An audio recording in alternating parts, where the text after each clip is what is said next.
বাম আমলে একসময় বলা হতো উত্তর 24 পরগনার শাসনের ত্রাসকে মজিদ মাস্টার প্রাসঙ্গিক হয়ে উঠেছে নতুন করে খবরে। আবার কেন না, এবার বিজেপির আগ্রাসন ঠেকাতে তৃণমূলের হয়ে সওয়াল করছেন মজিদ মাস্টার। রাজ্যের উন্নয়নের স্বার্থে মমতার হাত শক্ত করার কথা বলছেন। এমনকি যে সিপিআইএমে তার বারবারন্ত সেই সিপিআইএম সম্পর্কেও এখন ভিন্ন মত পোষণ করছেন। সাম্প্রদায়িক আঁতাতের অভিযোগ করছেন, বলছেন নীতিভ্রষ্ট সিপিআইএম।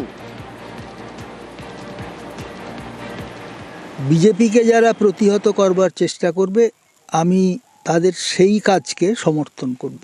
মমতা ব্যানার্জি বিজেপির বিরুদ্ধে প্রতিবাদ জানাচ্ছেন, তাকে প্রতিহত করার জন্য চেষ্টা করছেন তার আদর্শ মতো, আমি এটাকে সমর্থন করি। 26 সালে আমি বিজেপিকে ঠেকাবার জন্যে, বিজেপি যাতে ক্ষমতায় না আসতে পারে সেই জন্য আমার ভোটটা যে জিতে বিজেপিকে ঠেকাতে পারবে এমন দলকেই দেবো, সেটা হলো তৃণমূল কংগ্রেস। এর আগেও কি সমর্থন করেছেন?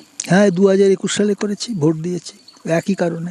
মমতা ব্যানার্জির লক্ষ্মীর ভাণ্ডার বলে যে প্রকল্পটা খুবই জনপ্রিয়, সেই প্রকল্প সম্পর্কে আমার বক্তব্য যে প্রকল্পটি খুবই ভালো।